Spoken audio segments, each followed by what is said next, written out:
And so in this video we'll look at some basic concepts of special theory of relativity. But before we start the video, I would like to ask you to check out my video on Lorentz transformations.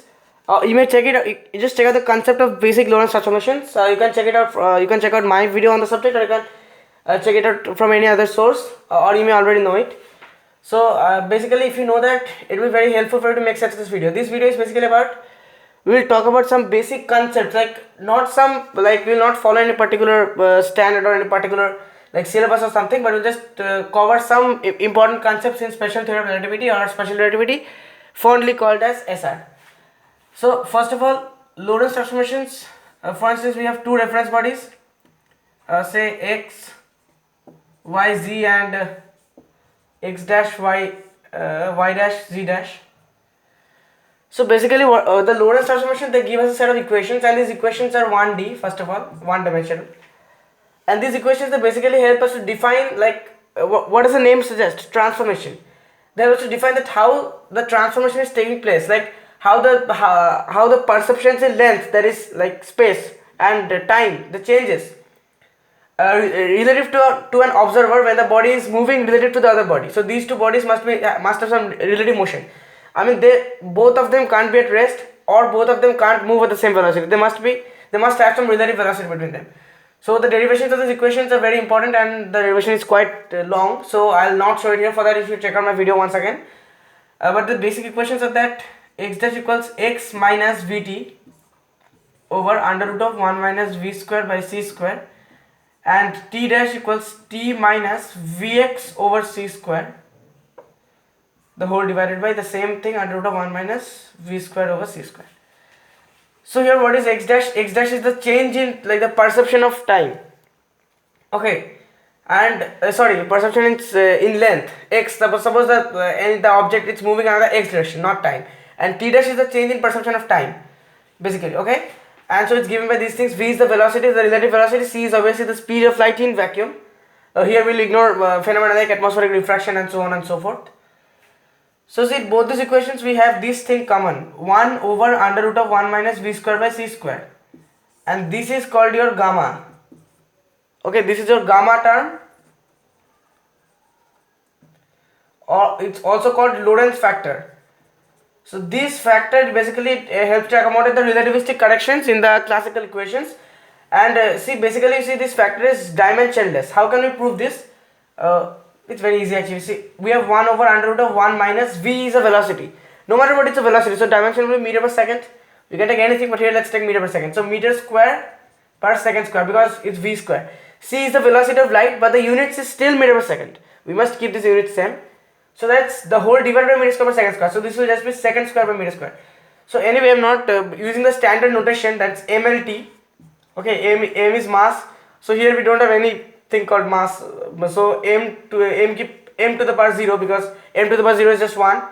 L length, it corresponds to this meter 1. So for v square, the unit will be L square and t square, t to the minus 2, because meter square per second square. So meter square second s to the minus 2, I mean t to the minus 2. So this is standard notation, but the point is to show you that this gamma is actually a dimensionless quantity. Because anyway, both of these have the same dimension, so they will cancel out, and everything else is, they don't have any dimension. So now we will show. So while we have derived these two equations, and by the way, here we assume that y dash is y and z dash is z, and if you assume y dash is y minus vt over this thing, then you have to assume x dash is x and z dash is z, and you can do the same with z dash. Like I told you, these equations are 1D. Okay, 1D.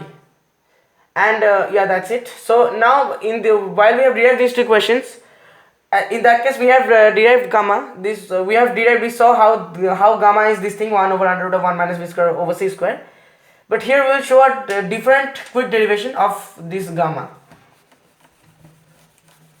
See, basically in classical mechanics we have the law of conservation of momentum. Obviously, the total momentum, suppose two bodies collide, the sum of the total momenta of the bodies before and after the collision will remain constant. But it was a bit problematic when you consider relativistic modifications. So that means basically I am just telling you the concept. Suppose we have two reference bodies, one here and one here. This is the x axis.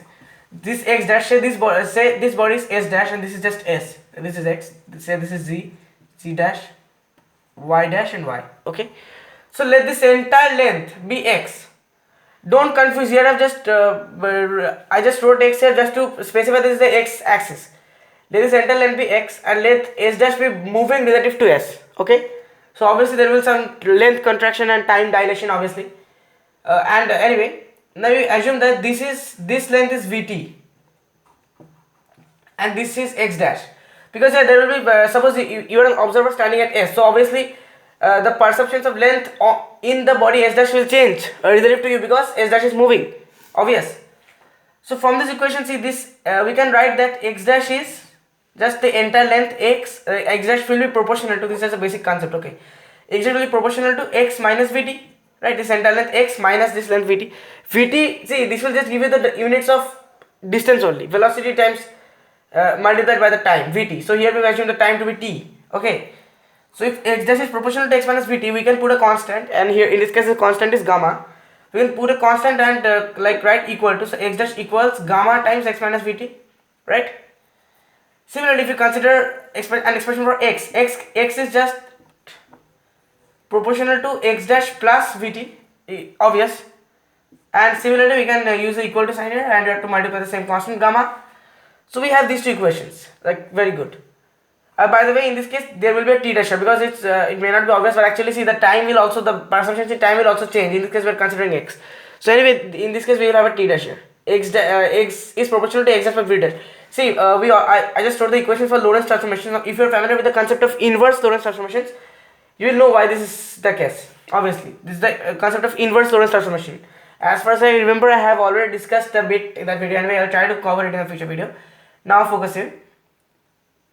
Now, so x can be written as ct. If you assume light to be traveling along x direction, the speed of light is c, time t. Similarly, x dash is ct dash. So replace x dash to be with ct dash. So ct dash is gamma, replace x with ct, gamma ct minus vt, or gamma c minus v into t. Okay, and similarly this will just be ct. Ct will equal gamma x dash or ct dash plus vt dash. So this is just gamma c plus v common t dash. Here we will have the t dash common. Gamma is already common. Now the thing is that you have to multiply these two equations. I mean this equation here and this equation here. Okay, so I'm just drawing this figure. There are numerous ways to derive this thing, and personally I like that way most, in which case we have derived the Lorentz transformation. So I ask you once again to check out that video. Anyway, so this will be ct c square t dash, because c square and we have a t dash here and t here on the LHS of both these equations.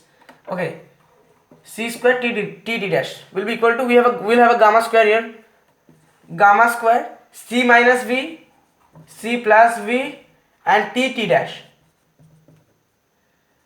So the thing is that we can just see everything is just in product form, so we can cancel t dash. So c square is gamma square and c minus b, c plus v is obviously c square minus v square, a plus b, a minus b. So c square is gamma square this, so gamma square is just, I'm just like cross multiplying, c square over c square minus v square, which can also be written as 1 over c square minus v square, the whole divided by c square, same thing, right? So 1 over, if I just break this, c square over c square minus v square over c square. So c square over c square is just 1, so 1 over 1 minus v square over c square, this is gamma square.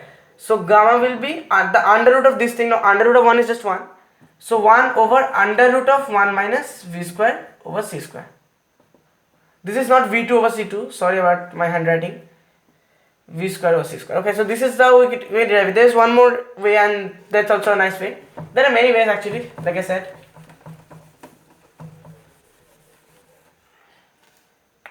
So basically you consider like a body to be moving along this direction vt with speed vt, not speed, I mean the distance covered vt.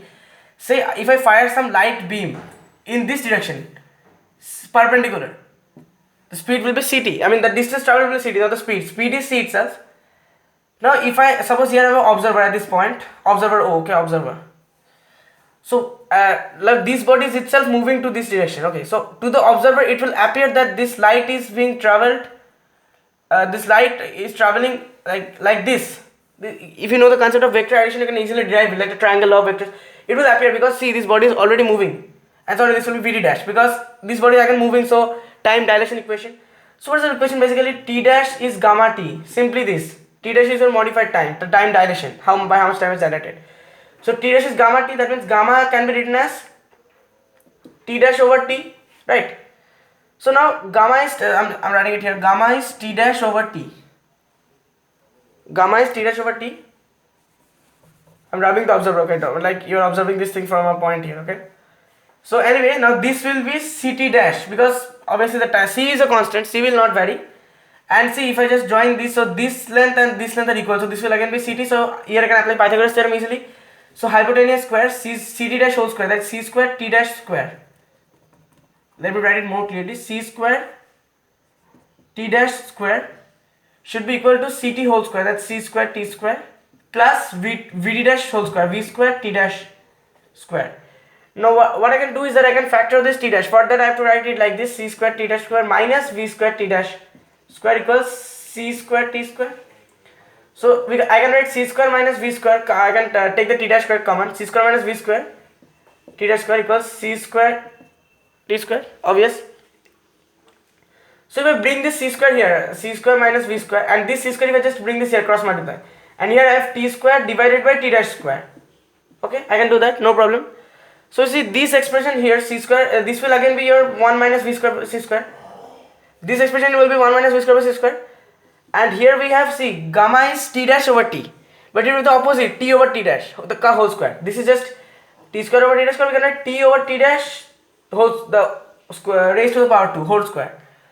So that means I can write this is 1 by gamma whole square. So now the same thing, so gamma square will be 1 by 1 minus V square by C square, or gamma will be just 1 over under root of this thing. That's one more derivation. It's very interesting. And finally let's talk about the concept of energy, which is obviously very important. Whenever we talk about special relativity, we can't ignore the famous equation E equals mc square. But the point is that is only the rest plus energy, and for beginners, that they might confuse it because the total energy is not given by mc square. The total energy is not given by mc square. So it's actually gamma mc square. So let's see how. Actually, there's a very nice way to visualize this. Suppose I have a right angle triangle here. Okay. So the hypotenuse, you can assume this to be gamma mc square. Okay. Or you can also use that form. Let me write it here. mc square whole squared plus pc whole squared. Okay. And here the base and height, you can assume this to be, say, pc, and you can assume this to be, say, mc squared, right? So basically we all know that the total energy, let E be the total energy is kinetic energy Ke plus potential energy, say U, capital U. Now in this case, Einstein basically what did he prove? That this mc square, this is actually we should write it like this: E naught equals m naught c squared. So this is the rest mass energy. That means this energy, a body has this energy by virtue of its mass. When it is not moving, you say there is no velocity term here. mc square, c is always a constant, c will remain as it is, and mass, well, mass will remain. We don't have a velocity term here.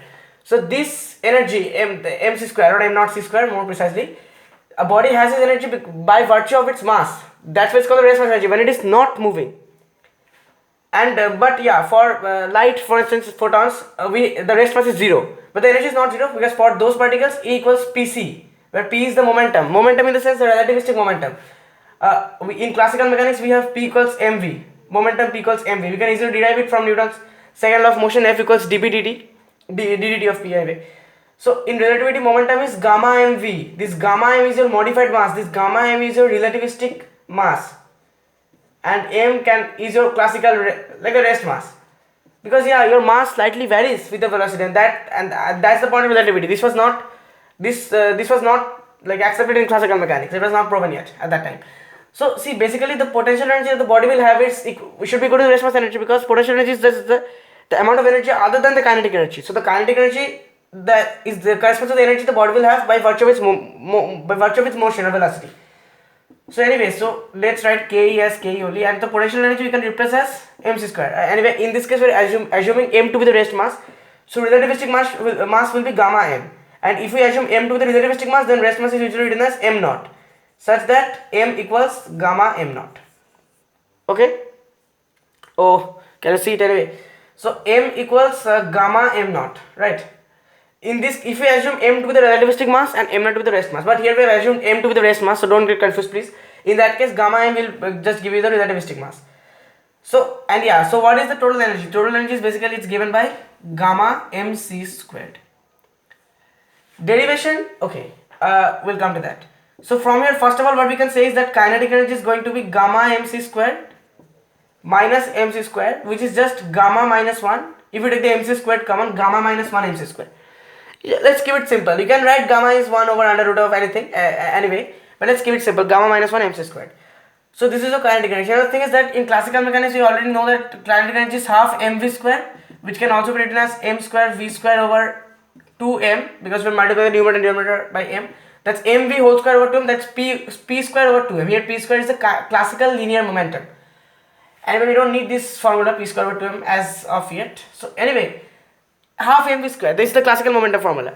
Now see, basically relativity we should take into account the relativistic corrections. The relativistic corrections become significant only when you're considering velocities which are like a significant percentage of the speed of light. But for velocities very less than c, for v lesser than c, I mean v is very less as compared to c, in that case we use this kind of notation. Okay, as you can see, v lesser than c. So for such cases, this formula here, gamma minus 1 mc square, that should collapse to half mv square. Now let's see whether it does or not. So first of all, see, basically actually if we have a binomial expansion like 1 plus x to the n, 1 plus x whole raised to the power of n. So we all know what binomial theorem is. Now I'll not show the derivation of that in this video, but just know this, that for very small values of x, like here we have the value of v is very small, this can be approximated as 1 plus nx. This can be approximated as 1 plus nx.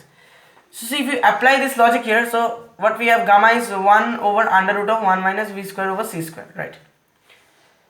And this can be written as 1 minus v square over c square under root of 1 minus v square over c square to the power minus 1. I'm just taking the reciprocal. Or if you just take out the under root, this is just minus 1 times half or minus half. So just a sec. So gamma can be written as 1 minus v square over c square whole raised to the power minus half. So if you or this can also be written as 1 plus this thing minus, more precisely. So here we can apply this thing, and here v is very small, okay, and so this, if v is small, like this entire thing v square over c square, this like approaches 0 almost, not, I mean it approaches 0, it's not 0 obviously. So in this case, see, it is the same form. Here n is minus half, so this will approximately be 1 plus nx, so minus half, and x is itself minus, so minus will just give me plus, and half v square over c square. So all we have is 1 plus half v square over c square in this case, okay. So kinetic energy, basically see, it's gamma minus 1 mc squared. So in place of gamma, if we put this thing, so this minus 1, so 1 plus half v square over c squared minus 1, oh sorry, you can't see this, right? So we just derive it. Now 1 plus half v squared over c squared, this is our gamma term, a modified gamma term for v lesser than very less as compared to c, minus 1, we have a minus 1 here, whole multiplied by mc squared. So minus 1 plus 1 will cancel each other out. So, and this c square and this c square will cancel each other out. So all we have is v square or m, so that's the same as mv square over 2 or half mv square. So see, this equation actually produces the classical result when we take v very small as compared to c, and that's a very good thing. So now basically for the last final part of this video, we'll just derive why the total energy is taken to be gamma mc squared.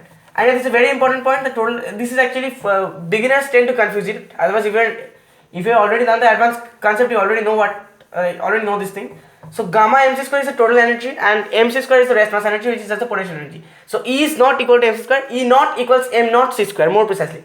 And obviously this I will not be deriving this equation, but this is true, just know that the total energy, the square of the total energy E square is given by mc square whole square plus pc whole square. Here p is the relativistic momentum and m is your rest mass, m is not the relativistic mass. So p can be written as gamma m naught v, gamma or gamma m naught is just m, so mv in this case. Here in this case m is the relativistic mass. Take note, because mc squared in this case m is not the relativistic mass, here m is the rest mass, this is obviously the rest mass energy. So now basically we can also write this as E square equals m square c to the power of 4. I'm just multiplying this this entire, the whole is raised to the power of 2, so I'm just breaking it, okay, plus p square c square.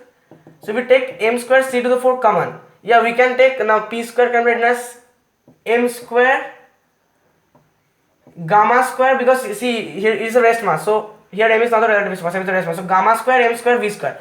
In this case p is gamma mv, right? So p square will be gamma square m square v square, and we have a c square here. So yeah, you can take m square c. It is appealing to think that we might take m square c square common in that case, because but take m square c to the 4, it will be easier. So 1 plus gamma square v square, and we have a c square here, so we need to divide this by c square. So anyway, in that case the equation will be valid. This is m square c to the power 4. Let's just break it, okay. 1 plus what is gamma square? Now gamma is 1 over under root of 1 minus v square by c square. So gamma square is 1 over this thing. Just forget the under root, just forget the radical sign, and if you just evaluate this, take the LCM c square, then it will be c square minus v square over c square. So this c square will come to the numerator, obviously. So gamma square is just this thing, c square over c square minus v square. That's all we can do for now. Okay, so we have a gamma square here, that's just c square v square over c square minus v square. We have one more c square here, so this c square will cancel out the c square in the numerator. So that's all. Now m square c to the power 4, yeah. So you just take the LCM, c square minus v square. So in place of 1 we will have c square minus v square, and here we have a plus v square. So obviously minus v square and plus v square will cancel each other out. Yeah, so all that we have is m square c to the power 4. You see this expression c square over c square minus v square, but that is originally gamma square, we already derived. That's itself gamma square. So we can just simply write this as m square c to the power 4 gamma square. So that is E square, by the way, E square. So if E square is this, we can take the square root of both the sides, and this will just give us that's E is equal to m c to the 4. So we will have a c square anyway, because under root of c to the 4 c square gamma, and we can write the gamma here. That's what we do usually. So E equals gamma mc square, and here this E corresponds to total energy. So total energy is given by gamma mc square, and the potential energy is mc square. So obviously kinetic energy will be gamma minus 1 mc square, which we already derived, and this equation is very important. So see, basically this mc square corresponds to rest mass energy, and for light and such things for which the rest mass energy is 0, E equals pc. Don't think that light has no mass, that means for the light has 0 energy, because 0 times c square is 0. No, that's not the point. Anyway, this is really very interesting, and it's not possible to cover a special relativity in a single video, but this was just one of the basic concepts. I hope you liked it and already. And finally, to conclude, I would also like to remind you once more that please check that video. And by the way, one more thing, this is nothing related to special relativity, but I just see when we're taking the square root of e, this is very important, very important. Suppose if I ask you under root of 4, what is under root of 4? It's not plus minus 2. Some people get confused. It's not plus minus 2, it is just 2. If I ask you x square equals to 4, let's say x square equals to 4, so find the value of x, then this will give me a quadratic equation. Let's say x square minus 4 equals 0. So x square minus 2 square equals 0. So a square minus b square, that is can you see? Yeah, x plus 2, x minus 2 equals 0. That means either x plus 2 can be 0, in which case we have a x. If x plus 2 is 0, x will be minus 2, and if x minus 2 is 0, x will just be 2. So here x comes out to be plus minus 2. See here in this case, many of you might think that I'm a crazy boy because this is not an irrelevant concept, but this concept is very important. This thing have to apply everywhere in science and mathematics. I'm just telling you this. I suddenly remembered this actually when I was taking the square root of e square here. So yeah, the square root of 4 is always 2. It's not plus minus 2. It's not plus minus 2. If I have x square equals to 4, then the value of x is plus minus 2. Try to understand, the value of x is plus minus 2. Okay, but the square root of 4, because the value of x is basically, if I take the square root of x and the square root of 4, so the value of x is plus minus square root of 4. Now if square root of 4 is itself plus minus 2, then why should I take plus minus here? That means plus minus 2. Doesn't make any sense. So this is not plus minus 2. Plus minus square root of 4, so plus minus 2. So this here itself is just 2. Okay, this is not plus minus 2. Anyway, anything under the root must be positive as long as you are considering real numbers, and otherwise we also have complex number anyway. So I hope you understood the basic concept, and I hope the video was enjoyable, and I have tried my best to explain Lorentz transformations and derive those equations in that part of the video. I'm adding the link in the description of this video. So that's all for today's video. Thank you very much.